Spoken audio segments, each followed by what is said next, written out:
Let's be honest about video game AI. We all know enemies aren't actually plotting our downfall, they are mostly just putting on a good show before letting us win. Sure, there are some legends which might really get the drop on you, which we are going to talk about in this video, but still most of the time, from most developers, they just want to create the illusion of a fair fight. But when a game really puts in the effort to outsmart you, enemies coordinate, flank your cover, and actively try to adapt to your playstyle, it really changes the tension in the room. So today we're looking at the rare games where the AI actually tries its absolute hardest to outplay you. Fear 2005, it is pretty insane to me that a shooter from 2005 still makes modern enemies look completely brain dead. When you go up against the replica soldiers in this game, it actually feels like you are fighting a squad of real players who are sweating it out in a voice chat together. The developers use this system called goal-oriented action planning, which is just a technical way of saying the AI are not following a rigid pre-programmed script. Instead, the game essentially tells the AI, go take this guy out, and then completely leaves it up to them to figure out how to pull it off based on whatever office building or warehouse you happen to be fighting in.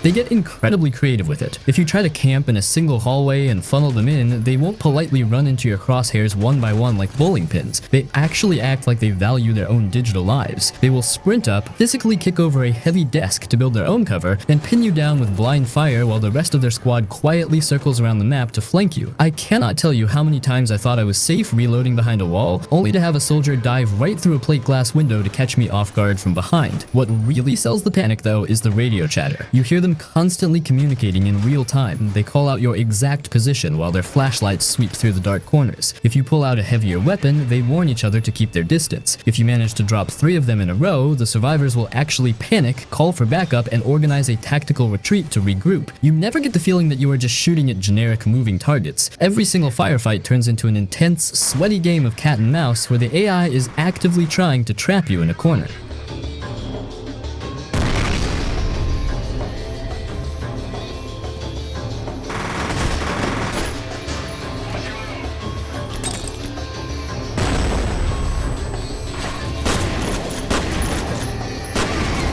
Alien Isolation 2014. Playing this game is basically a prolonged anxiety attack because the Xenomorph completely breaks the rules of traditional horror game design. It does not pace back and forth on a neat little patrol route waiting for you to sneak past. It actively, relentlessly hunts you down. To pull this off, the developers gave the game 2 separate AI brains working together to ruin your day. The first brain is the director. It always knows your general vicinity, acting kind of like a cruel game master. Its job is to manage the pacing and tension, giving you a brief moment to breathe, and then pinging the second brain, the alien itself, with a rough hint about what sector of the space station you are currently cowering in. But the alien's brain is where the real terror lives. It operates entirely on its own senses. It has to actually spot you, hear your heavy footsteps, or notice a locker door you carelessly left open. And worst of all, it learns your habits. The game features a massive hidden background system of locked behaviors that the alien gradually unlocks based directly on how you choose to play. If your go-to survival tactic is hiding inside lockers and holding your breath, the alien will eventually catch on. It will start pausing in front of lockers, sniffing the vents, and eventually ripping the doors off their hinges just to check.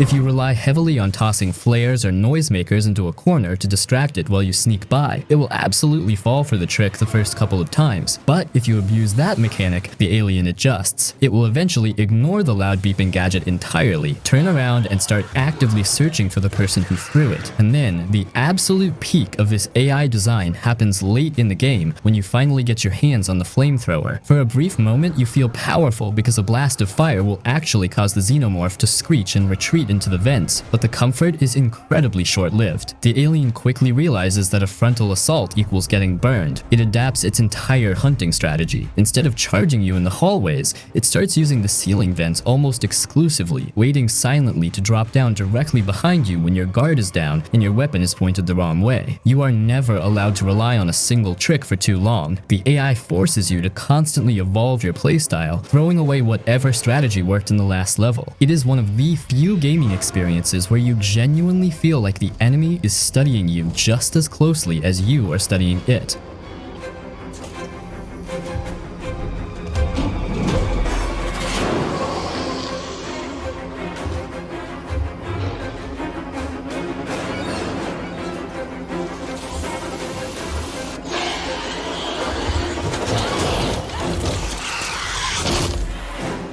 think Last of Us 2 has some of the best, smooth, and satisfying third-person gameplay out of any AAA titles. Especially playing on the highest difficulty, the game is a real change. Like, this game's enemies are way smarter than they have any right to be. They do not just stand around waiting for you to do something dumb. They call out your position, flank you, and keep pushing you like they actually want you dead. It gets stressful fast because once they know where you are, they start moving like a real squad instead of walking into the same trap over and over. And on grounded, you have to keep moving. They know where you are because they hear where the shots are coming from. If you shoot and move, at some point they will start searching again.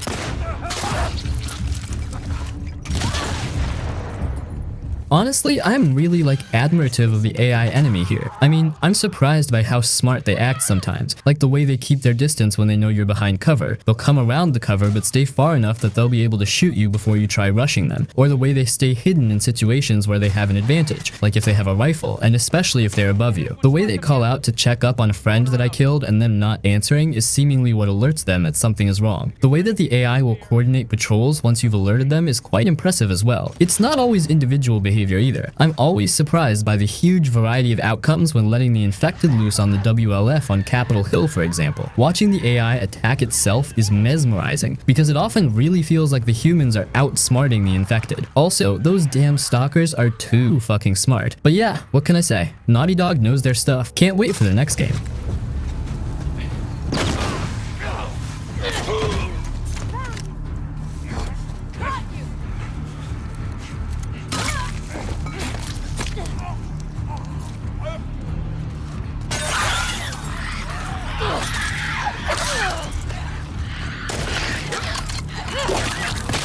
When you play a typical stealth game, you usually find that one perfectly overpowered strategy, like crouching in a bush with a silenced pistol, and just abuse it for the entire 40-hour campaign. In MGS5, the game straight up refuses to let you do that. The enemy AI runs on this brilliant background network called the Revenge System, which basically means the opposing military forces actively communicate, track your specific habits, and adapt their loadouts to counter whatever you are doing. If you are the kind of player who strictly attacks outposts at midnight because the guards have a harder time seeing you, they'll catch on after a few missions. Suddenly, you'll arrive at a base to find it rigged with extra floodlights and half the guards will be wearing night vision goggles. Your easy midnight raids suddenly become incredibly stressful. So maybe you decide to switch tactics and start picking guys off with a sniper rifle from a hilltop. And well, guess what, mate? Do that too many times and the enemy commanders will deploy counter snipers to constantly scan the surrounding ridges looking for your scope glint. If you get too comfortable popping easy headshots with a tranquilizer dart, the next time you drop into a combat zone, the guards will be wearing heavy reinforced riot helmets. If you rely heavily on smoke or sleeping gas grenades to bypass checkpoints, they start issuing gas masks to the troops. The AI forces you to constantly completely reinvent your playstyle. If you rely on rushing in for close quarters takedowns, the bases will be flooded with heavily armored guards carrying shotguns. They'll even catch on to your Fulton extraction balloons. If a guard sees his buddy suddenly rocketing up into the sky on a balloon, he won't just stand there confused,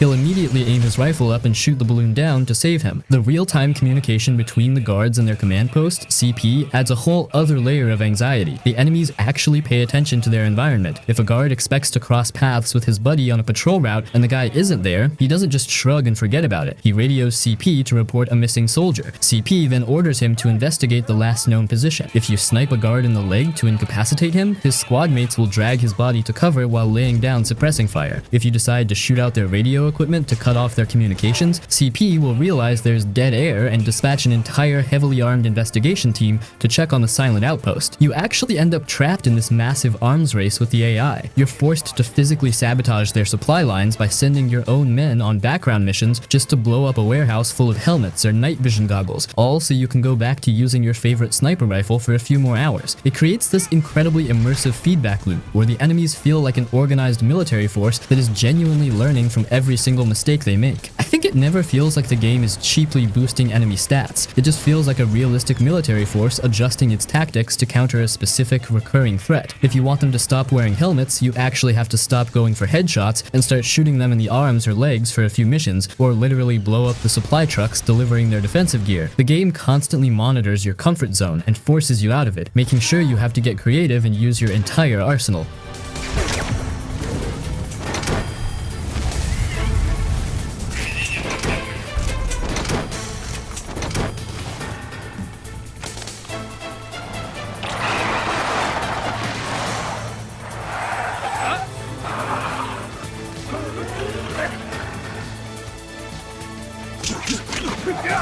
If you want a game that makes you feel like just another guy trying to survive, Stalker is the king. Most games make you the center of the universe, but in the zone, you're just another dude with a rusty AK. The AI here runs on this system called A-Life, and it is genuinely wild. Basically, while you're off scavenging for artifacts, the AI is literally living its own life. Bandits are out there ambushing lone stalkers, packs of mutants are hunting for food, and factions are having full-on wars. And most of this happens whether you're there to see it or not. I've had times where I spent 20 minutes planning an assault on a bandit camp, only to show up and find out a pack of blind dogs already wiped them all out. It makes the world feel alive and completely unpredictable. Like, I'll be walking through a field and stumble across a pile of bodies, only to realize a pack of mutated dogs and a rival faction of stalkers just had a full-blown war 10 minutes ago while you were miles away trading gear. The enemies don't just spawn in to wait for you, they're out there scavenging for artifacts, hunting for food, and trying to survive just like you are.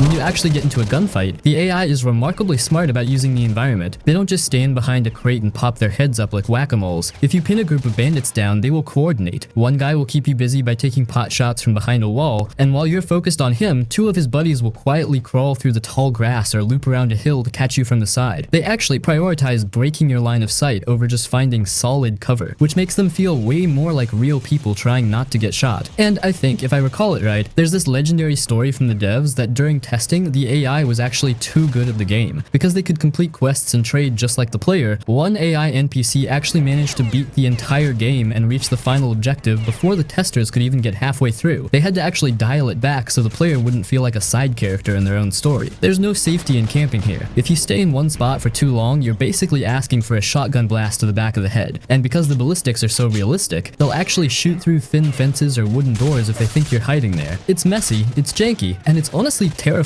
because it feels like you're fighting people who are just as desperate to stay alive as you are.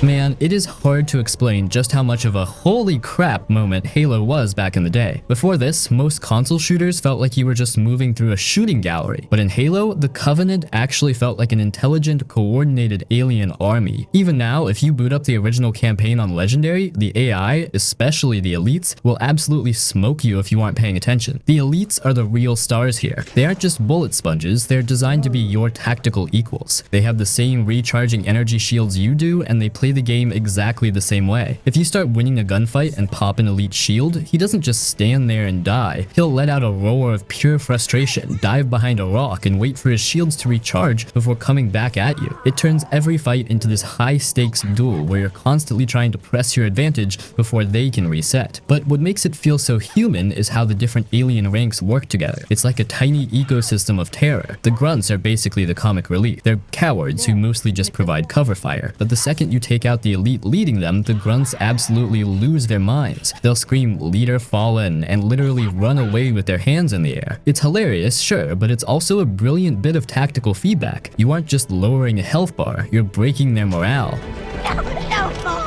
Then you've got the Jackals, who are the ultimate annoyance. They stay back with those energy shields, forcing you to actually aim for the little notch in their armor or try to bounce a grenade behind them. While you're distracted trying to deal with a Jackal, the elites are usually already flanking you. They'll use the open environments to circle around your cover, and if you try to stick them with a plasma grenade, they have this terrifyingly fast dodge move that makes you feel like a total amateur for missing. The AI doesn't just cheat by knowing where you are either. They operate on actual sight and sound. If you sneak around a corner and they haven't seen you yet, you can actually watch them patrolling and talking to each other. But the moment that music kicks in and they spot you, the coordination is instant. It's one of those rare games where the enemies feel like they're actually trying to win the war, not just serve as XP for your next level.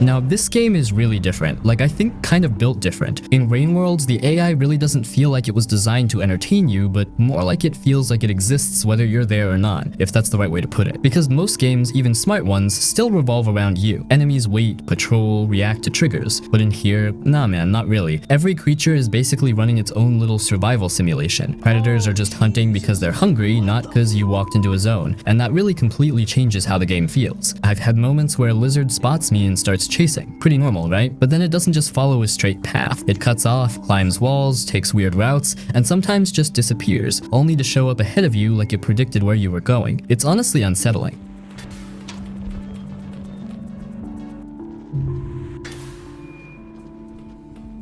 And then there's the ecosystem stuff, which is where it really gets going, I would say. Like, creatures interact with each other constantly. You might be sneaking around and suddenly two predators start fighting, or something bigger shows up and now everything goes into chaos. Sometimes that saves you, or maybe it makes things way worse. But basically, it's not scripted moments, just stuff happening in the world. Another thing that makes the AI feel so smart is that it doesn't play fair. There's no, this enemy always does X. One encounter might be super chill, the next time the same creature is aggressive as hell and won't let you breathe. You can't rely on patterns the way you normally would. You actually have to read the situation in the moment.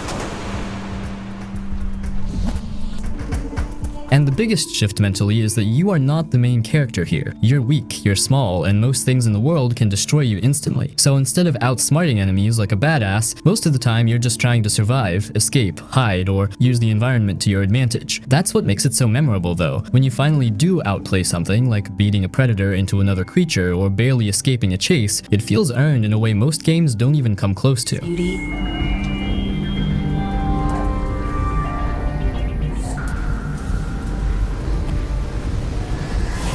Tom Clancy's Splinter Cell Chaos Theory's guards will actually ruin your day if you treat them like typical stealth game idiots. I learned this the hard way. So you shoot out a light to make a dark path for yourself. Smart, right? Guard walks under it, stops, looks up at the broken bulb, and radios his buddy. Now two guards are in that hallway with flashlights checking every corner. They're not on alert yet, but they know something's up. The AI talks to each other constantly. One guard tells another to check a specific room while he covers a different area. They actually coordinate. I've watched them find a body, immediately call it in, and then the whole squad reorganizes their patrol routes. Not just random panic, but actual tactical repositioning.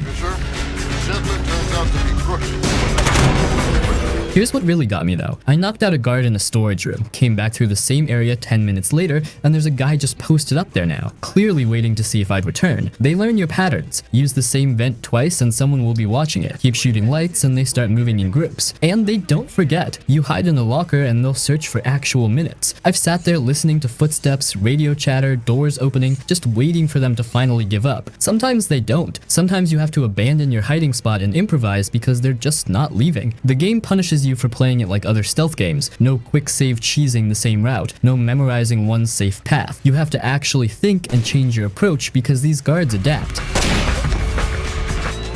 Hey, Toma! This light is broken! Who did that? What do you mean, who did that? Lights break on their own, you know? Who's been leaving the doors wide open? What? You think we've got an intruder? You're way too paranoid. Paranoid, huh? We'll see!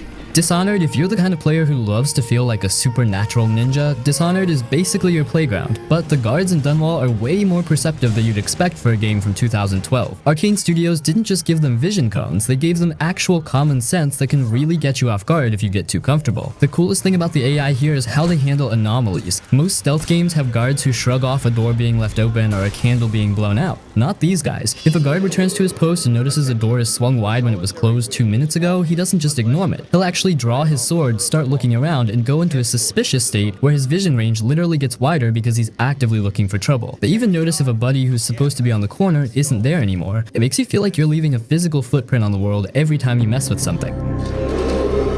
Attention, the solitary wing is off limits to maintenance. When you actually get spotted, the AI coordination is super impressive. They don't just run at you one by one to get sliced. They'll actually fall back to group up, blow whistles to call for reinforcements, and try to overwhelm you with numbers. If you try to pull the classic move of standing on a high ledge where they can't reach you, they won't just stand there looking confused. They'll start chucking rocks or firing their pistols to flush you down. They're also surprisingly good at searching. If they lose sight of you, they don't just go back to their path, they'll start checking under tables, behind curtains, and in dark corners where they think a person might actually hide. The verticality is where they really try to outplay you. and while they aren't quite as good at looking up as they are at looking straight ahead, if you're making noise on the pipes above them, they will eventually tilt their heads up and spot you. It creates this constant tension where you realize you aren't just invisible because you're high up, you're only safe as long as you're quiet. It's a masterclass in making you feel like a predator, but reminding you that if you get sloppy, the prey is smart enough to call in the cavalry and shut you down. Thank you.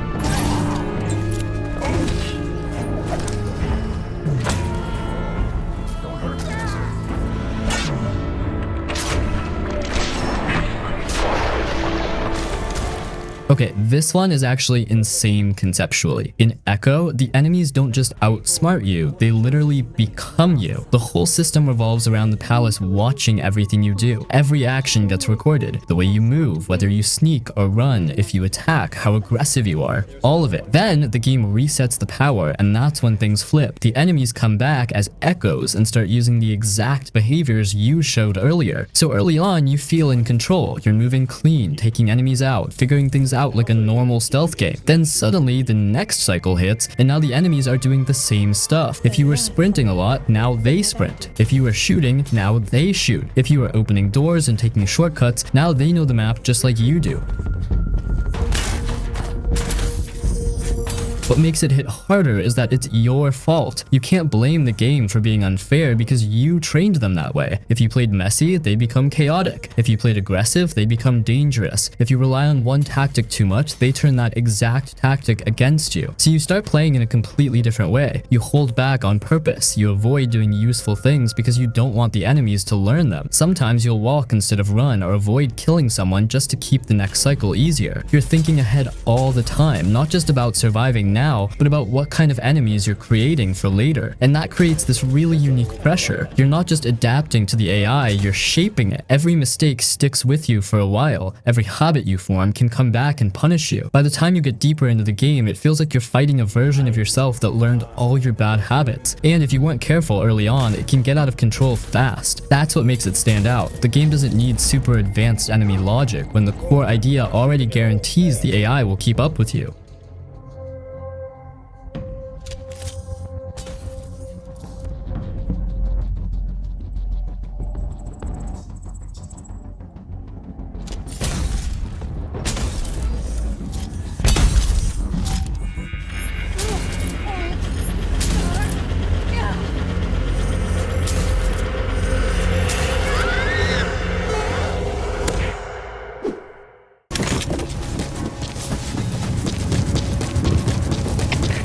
Командир, у нас тут коробка сама движется. Что нам делать? Это КП. Хватит поясничать. Конец связи.